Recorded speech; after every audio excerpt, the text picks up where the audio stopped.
नमस्कार, मी सौ स्वाती चंद्रशेखर अदमाने. आपल्या नवीन व्हिडिओमध्ये सर्वांचे सहर्ष स्वागत.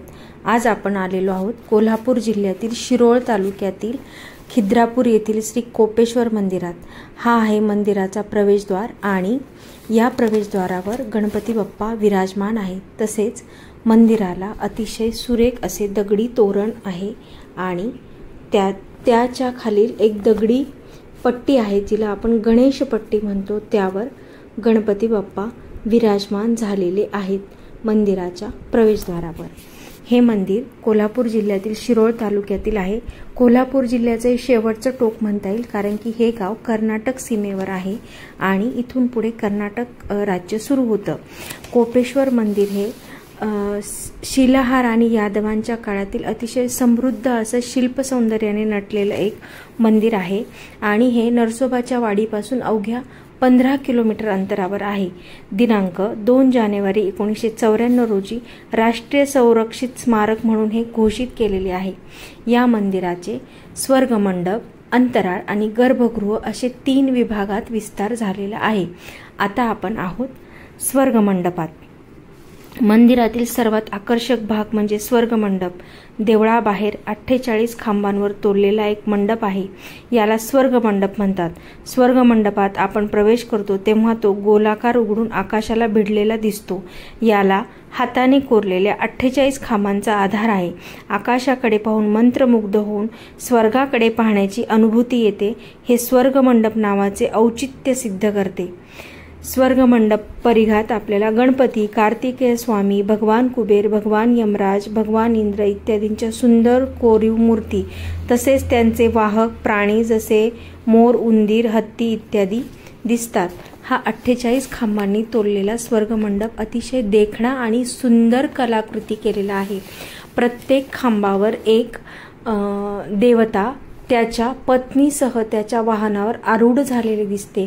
म्हणजेच ते डबल सीट या खांबांवर आरूढ झालेले आपल्याला दिसतात. प्रत्येक खांबाच्या तळाशी एक एक गोपूर दिलेला आहे. हे महाराष्ट्रातील किंवा भारतातील गोपुरांचं प्रदर्शनच म्हणावं लागेल.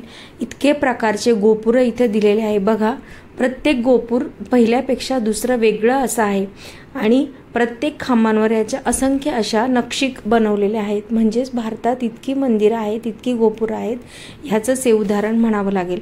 हे 48 खांब 4 मुख्य दिशा आणि 4 उपदिशा अशा 8 दिशांच्या योजनेनुसार हे खांब प्रस्थापित केलेले आहेत आणि लॉक सिस्टीमने हे खांब एकावर एक दगड रचून बनविलेले आहेत. या स्वर्गमंडपात कार्तिक पौर्णिमेच्या दिवशी मध्यभागी मध्यरात्री चंद्र येतो आणि त्याच्या शीतल, स्निग्ध आणि मंद किरणांनी हा स्वर्गमंडप भरून जातो. विचार करा, तेव्हा हा स्वर्गमंडप किती देखणा दिसत असेल चंद्रांच्या किरणांनी भरलेला. स्वर्गमंडपाच्या वरच्या गोलाकाराच्या बरोबर खाली 14 फूट व्यासाची एक रंगशिळा आहे. तर ही रंगशिळा येथे कला सादर करण्यासाठी बनवलेली आहे. येथे कुठला नर्तक किंवा नर्तकी जर कला सादर करत असेल तर ती थेट देवापर्यंत, समोरच्या कोपेश्वरापर्यंत पोहोचते, असा त्यामागचा भाव आहे.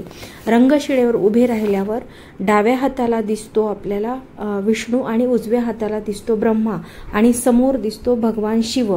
म्हणजेच रंगशिळेवर उभे राहिल्यावर त्रिदेव ब्रह्मा, विष्णू आणि महेश आपल्याला एकाच नजरेत बघता येतात. असं हे अलौकिक सौंदर्याने नटलेलं कोपेश्वरचं स्वर्गमंडप. हा देखणा स्वर्गमंडप 48 खांबांवर तोललेला आहे आणि कार्तिक पौर्णिमेला याचं सौंदर्य विशेष, अलौकिक आणि अवर्णनीय असं असतं. ते जरूर एकदा आयुष्यात बघावं असंच आहे. आणि आता आपण अंतराळाकडे जात आहोत. तत्पूर्वी एकदा 48 खांबांचा नजारा. अतिशय देखणा, अलौकिक, अभूतपूर्व आणि सुंदर असा आहे. प्रत्येक खांबाची नक्षी एका खांबापेक्षा दुसरीकडे वेगळी आहे. हा आहे अंतराळाचा प्रवेशद्वार. अंतराळाच्या प्रवेशद्वारावर 5 द्वारपाल दिलेले आहेत आणि त्याच्या खाली व्यालांची नक्षी असलेली एक पट्टी आहे. ही पुरातन मंदिरात व्यालपट्टी आपल्याला दिसते. तर हे 5 द्वारपाल मुकुटापासून तर पायापर्यंत असंख्य दागिन्यांनी नटलेले आहेत आणि द्वार रक्षणासाठी ते सज्ज झालेले आहेत आणि दुसऱ्या बाजूलाही 5 द्वारपाल आहेत, तेही तसेच सज्ज आहेत आणि याही अंतराळाच्या प्रवेशद्वारावर सुंदर असं दगडी तोरण बसवलेलं आहे आणि द्वारपालांच्या मुकुटापासून तर पायापर्यंत अलंकार बघा आणि त्यांच्या प्रत्येकाच्या चेहऱ्यावरचे भावही अतिशय वेगळे आणि निराळे आहेत आणि मंदिराच्या प्रवेशद्वारावर इथे माता सरस्वती विराजमान झालेली आहे। आता आपण आलेलो आहोत अंतराळाच्या पुढच्या अंतराळातही अनेक खांबांची सुरचित अशी नक्षी आहे आणि प्रत्येक खांबांवर विष्णूंचे दशावतार कोरलेले आहेत। तसेच मोर, पोपट वगैरे प्राणीही आहेत आणि अतिशय नाजूक 2 mm पर्यंत कट करून दगड नक्षी बनवता येईल इतकं बारीक काम त्या काळी हाताने कसं केलं असेल हा एक संशोधनाचाच विषय आहे। आणि मंदिराच्या छतावर सहस्त्र दलकमल त्याच्या सहस्त्र पाकळ्यांनी अतिशय सुंदरतेने असं कोरलेलं आहे। आता या मंदिराची कथा बघूया तर दक्षकन्या सतीच्या विरहाने कोपिष्ट झालेला रागवलेला महादेव शिव इथे येऊन थांबला होता, परंतु त्याची समजूत काढण्यासाठी कोणीतरी गेलं पाहिजे म्हणून प्रत्यक्ष भगवान विष्णू त्याची समजूत काढण्यासाठी इथे आले। ते धोपेश्वर कोपलेला होता शिव म्हणून तो कोपेश्वर, त्याची समजूत काढण्यासाठी श्री विष्णू भगवान आले ते धोपेश्वर। अशा 2 शाळुंका गर्भगृहात आहेत। गर्भगृहात चित्रीकरणाला परवानगी नाही आहे, अगदी 2 सेकंदात त्या शाळुंका आपल्याला बघता येतील म्हणून आपण हे हरी आणि हराचं शिवालय असं संबोधू शकतो। गर्भगृहाच्या प्रवेशद्वारावर असतात जय आणि विजय, त्यापैकी जय हा पूर्ण भग्न अवस्थेत आहे आणि मंदिराच्या बाहेर आहे, हा आहे विजय। तर ह्याच्या मुकुटापासून ते पायापर्यंतचे अलंकार बघा, ह्याच्या कटीवरचा मेखला बघा आणि ह्याने हातात गदा धारण केलेली आहे, परंतु ही मूर्ती थोड्याफार प्रमाणात खंडित झालेली आहे। मला याच्या वक्षस्थळावरचे दागिने आणि मुकुट विशेष आवडला। आता आपण जात आहोत गर्भगृहात। गर्भगृहात जाताना या काही स्त्रिया आपल्याला दिसतात, त्या अतिशय सुशोभित होऊन सालंकृत होऊन शिव आणि विष्णूच्या पूजेसाठी आलेले आपल्याला दिसतात आहे। त्यांच्या पायांची नखेही आपण बघू शकतो, इतकं बारीकतेने हे काम केलेलं आहे।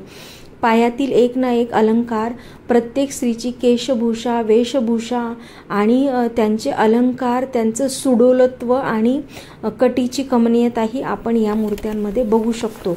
तसेच गर्भगृहातील छतालाही सहस्र दलकमल कोरलेलं आहे, ते मंदिराच्या गर्भगृहात जाताच आपल्या नजरेत भरते।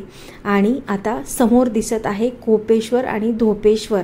डाव्या बाजूला आहे तो कोपेश्वर भगवान शंकर आणि उजव्या बाजूला आहे तो शिव धोपेश्वर। आता मंदिराच्या गर्भगृहाच्या बाहेर आपण आलेलो आहोत।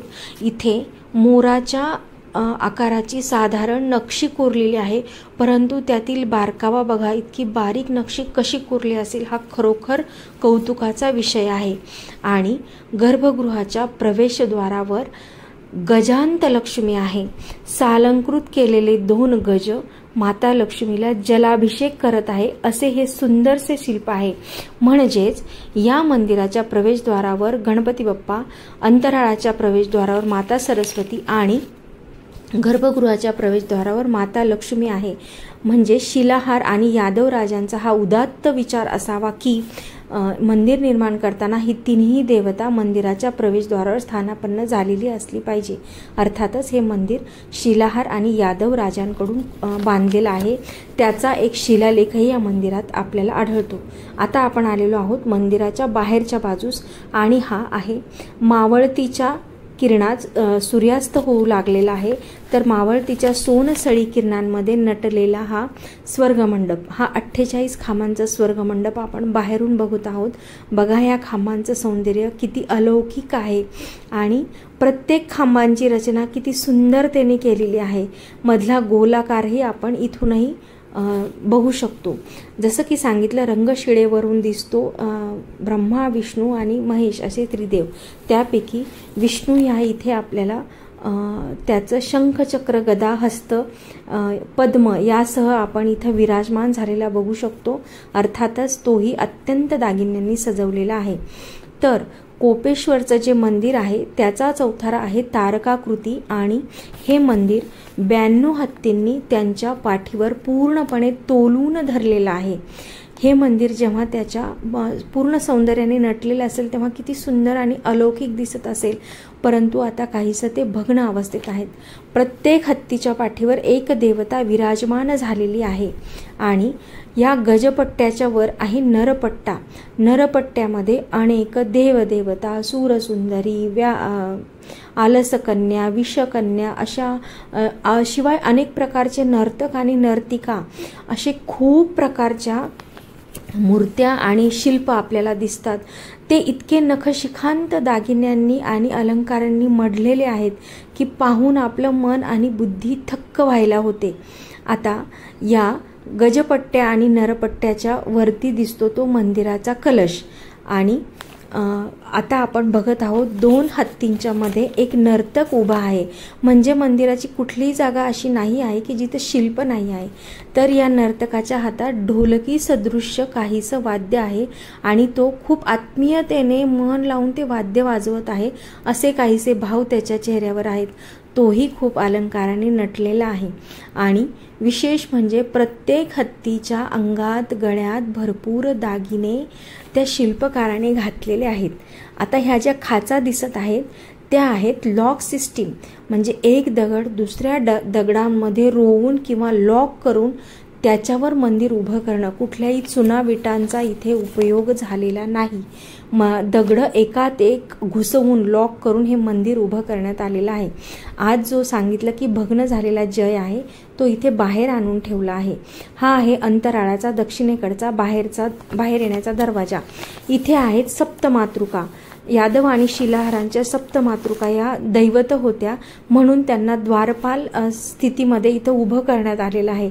त्याही नखशिखांत नटलेल्या आहेत आणि त्या काळी स्त्रिया द्वारपालांचं काम किती सामर्थ्यपणे करू शकत होत्या हेच ह्यातून दिसून येतं आणि समाजातील स्त्रियांचं स्थानही आपल्या लक्षात येतं. खाली आहे व्यालपट्टी. तर यातील प्रत्येक द्वारपालाचा मुखवटा वेगळा आहे आणि हे आहे त्या जयचे पाय. ह्याच्या खाली तुम्ही एक खाच बघू शकता. ती खाच दुसऱ्या खाचेत बसून हे मंदिर किंवा ह्या मूर्त्या उभ्या केलेल्या आहेत. आता आपण बघू शकतो विस्तृत प्रमाणातला खूप मोठ्या प्रमाणातला गजपट्टा. 92 हत्तींनी हे मंदिर तोलून धरलेलं आहे आणि त्याच्यावरती आहे नरपट्टा आणि मोकळ्या आकाशाच्या निळ्या आकाशाच्या पार्श्वभूमीवर हे मंदिर संध्याकाळच्या सूर्यकिरणात अतिशय अभूतपूर्व, अलौकिक, अवर्णनीय आणि अविस्मरणीय असं दिसत आहे. अर्थातच प्रत्येक हत्तीच्या पाठीवर एक देवता विराजमान आहे. परंतु या हत्तींच्या काही हातावर बोटावर मोजण्या इतक्याच पूर्ण अवस्थेत हत्ती आहेत. त्यांच्या सोंडी वगैरे शिल्लक आहेत. इथे बघा गणपती बाप्पा त्याच्या पूर्ण आयुधांसह सिंहासनस्थ इथे विराजमान झालेला आहे. केवढं देखणं हे शिल्प आहे नाही. आता आपण गजपट्ट्यात खाली येतो आहोत. तर ही आहे विषकन्याजीने सर्प हातात धारण केलेला आहे आणि अशाच तऱ्हेने पुढं आपण जात आहोत गजपट्टा बघत. तर प्रत्येक कोनाड्यातही छोट्या छोट्या मूर्त्या बसवलेल्या आहेत आणि वरती तर असंख्य आलसकन्या आहेत आणि इथे एक रती आणि मदनाचंही सुंदर शिल्प आहे. मदनाने हातात ऊस धारण केलेला आहे. त्याच्यावरून ते शिल्प सहज ओळखू येतं. त्याचबरोबर इथे अनेक परदेशी लोक येऊन गेले. हे त्यांच्या वेगळ्या धाटणीचे वेशभूषा आणि केशभूषा, त्यांच्या पायातील जोडे यावरून ते लक्षात येतं. हा बघा भगवा कसा डौलानी कलशावर फडकत आहे.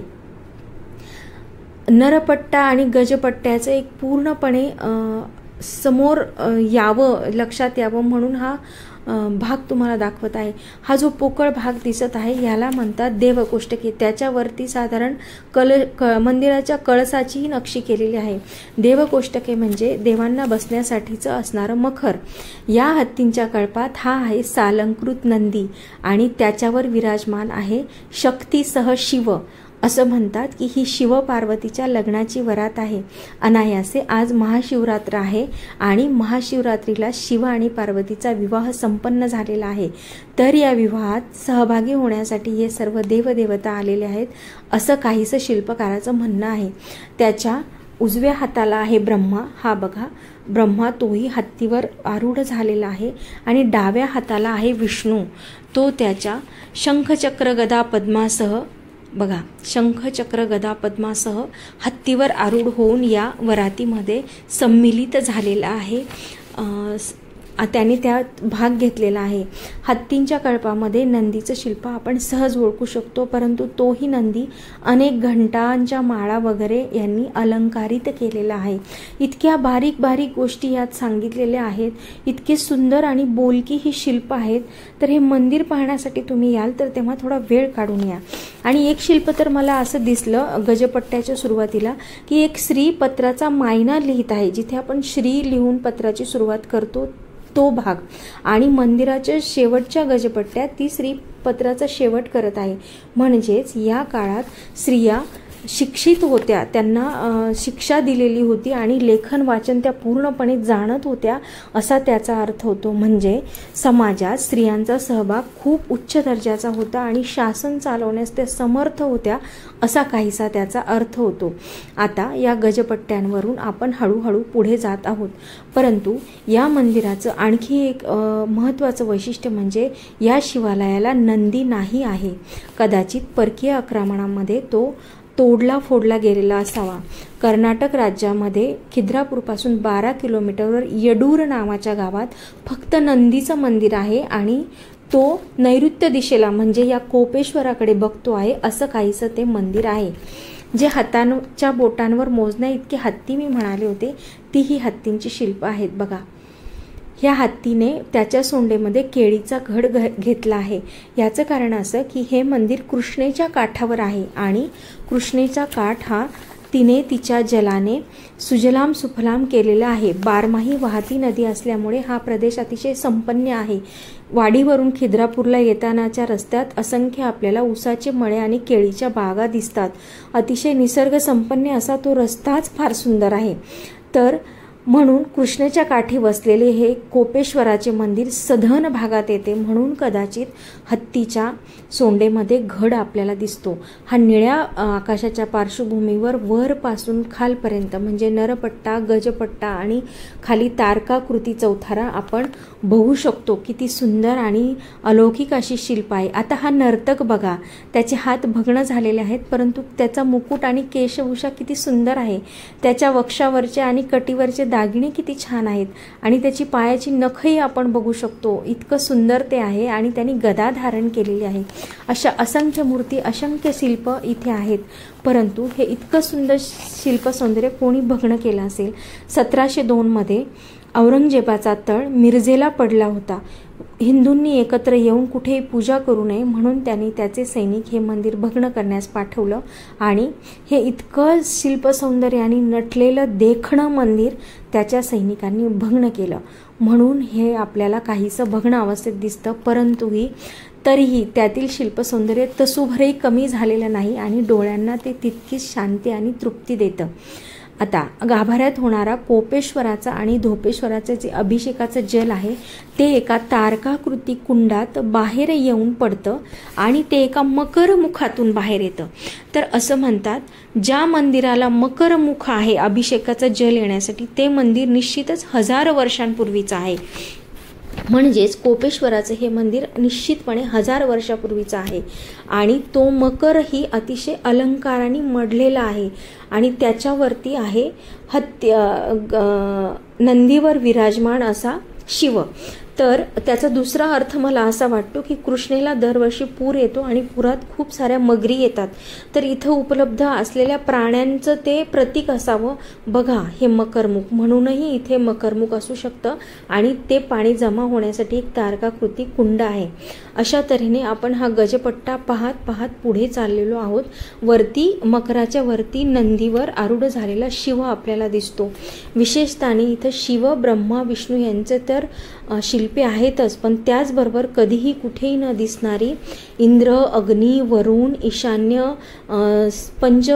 पंचमहाभूत आणि अष्टदेवता, अष्टदिक्पाल यांचीही शिल्प इथे मोठ्या प्रमाणात आपण पाहू शकतो। आता या सर्व हत्तींच्या कळपामध्ये अतिशय सुंदर अशी सुबक गोजीरवाणी श्रीकृष्णाची मूर्ती मला दिसली। तो इतका देखणा होता, इतका सुंदर होता। त्याच्या उभे राहण्याची पद्धत, त्याने हातात धारण केलेली वेणू आणि त्याच्या कटीची कमनीयता, त्याच्या कटीवर सजलेला मेखला, त्याच्या पायातील अलंकार, कुण्या एका भक्तानं त्याच्या डोक्यावर त्याची प्रिय वृंदा म्हणजेच तुलसी वाहिलेली होती आणि पायाशी 4 फुलं वाहिली होती। एवढ्या सजावटीने तो अतिशय सुंदर दिसत होता। अर्थातच तो आहेच त्रिभुवन सुंदर। हा राजस सुकुमार मदनाचा पुतळा, हीच ती हत्तींच्या मध्ये दडलेली श्रीकृष्णाची मूर्ती। बघा त्याच्या कटीची कमनीयता, त्याच्यावर सजलेला मेखला, त्याची उभी राहण्याची पद्धत, आणि त्यांनी वेणू तर अशी हातात धरली आहे की आत्ता वेणूतील स्वर बाहेर येतील आणि हा परिसर त्याच्या आनंद लहरींनी दुमदुमून जाईल। इतका सुंदर भाव त्याच्या चेहऱ्यावर आहे। या राजस सुकुमार मदनाच्या पुतळ्याचं दर्शन घेऊन माझे तर नेत्र सजल झाले। आता आपण गजपट्ट्याचा हा भाग पूर्ण करत करत मंदिराच्या दक्षिणेकडे येत आहोत आणि दक्षिणेकडेही अंतराळातून बाहेर येण्यासाठी एक दरवाजा आहे। तोपर्यंत गजपट्ट्यावर बघा किती विविध शिल्प आहेत आणि किती ती देखणी आणि अलौकिक आहे। म्हणजे शिल्पांचा खजिना आपण अक्षरशः याला म्हणू शकतो। या मंदिराची लांबी 108 फूट आहे तर रुंदी 68 फूट आहे। हा आहे अंतराळातून बाहेर येण्यासाठी दक्षिणेकडचा दरवाजा। इथेही आपल्याला सज्ज असे द्वारपाल दिसतात आणि त्या द्वारपालांवर द्वाररक्षणाचं काम आहे ते अगदी चोखपणे ते बजावत आहेत। इथे आपल्याला हे दिसतात आहे ते द्वारपाल आणि हा आहे अंतराळातून दक्षिणेकडून बाहेर येण्याचा दरवाजा। आता मला याच्या शेजारी तुम्हाला एक खिडकी दाखवायची आहे। त्याला म्हणतात गवाक्ष साध्या भाषेत, परंतु त्याही यादवांच्या शिलाहारांच्या काळात त्याला म्हणत होते जालवातायन। या नक्षीच्या प्रत्येक छिद्राच्या आजूबाजूची डिझाईन वेगळी आहे। काय शिल्पकाराचा लढिवाळपणा आहे नाही, काय सुंदरपणे त्यांनी एक एक मूर्ती त्याच्या देखण्या हातांनी घडविली आहे। इतकी देखणी शिल्प तोडण्याचा भग्न करण्याचा कसा काय त्या लोकांचा मानस झाला असेल, त्यांचे हात नसतील का थरथरले। असं हे देखणं शिल्पसमूह पाहत पाहत आपण परत स्वर्गमंडपापर्यंत आलेलो आहोत। तर मित्रांनो मैत्रिणींनो काळजी घ्या, या मंदिरात आल्यावर कुठल्याही प्रकारचा प्लास्टिकचा अथवा कागदी कुठलाही कचरा आपल्याकडून होणार नाही, कारण की आपल्या पिढ्यासाठी असणारी ही धरोहर आहे। आपण खूप भाग्यशाली आहोत की इतक्या देवदेवंतांचे त्यांच्या वाहनांसकट आपण हे इतकं सुंदर शिल्पसौंदर्य पाहू शकतो। म्हणून इथे कुठलाही कचरा होणार नाही याची आपण सर्वांनी अवश्य काळजी घ्या। आता आपण आलेलो आहोत स्वर्गमंडपाकडे। पूर्ण गजपट्टा नरपट्टा गोल फिरून आपण स्वर्गमंडपाकडे आलेलो आहोत। जिथून आपण सुरुवात केली होती तिथेच आपण परत आलेलो आहोत। तर कृपया व्हिडिओ आवडला असल्यास लाईक, शेअर आणि सबस्क्राईब करा। आज महाशिवरात्रीचा दिवस आहे। शिवपार्वतीचा विवाह याच त्या दिवशी संपन्न झाला आहे आणि याच दिवशी इतकं सुंदर शिवालय दाखवण्याचा योग आला, याचा मला मनोमन खूप आनंद होत आहे। वाडीपासून अवघ्या 15 किलोमीटर अंतरावर हे कोपेश्वराचं मंदिर आहे। ही संधी तुम्ही बिलकुल चुकवू नका, अवश्य या मंदिराचा आनंद घ्या। आणि या मंदिर परिसरात अशा प्रकारच्या वीरगळही आपल्याला खूप आढळतात, ज्या की कदाचित स्थापत्य करायच्या राहून गेलेल्या असाव्यात। तर संध्याकाळच्या सोनसळी अभिषेकाने नटलेले हे कोपेश्वराचं मंदिर आवडलं असल्यास व्हिडिओला कृपया लाईक, शेअर आणि सबस्क्राईब नक्की करा। धन्यवाद।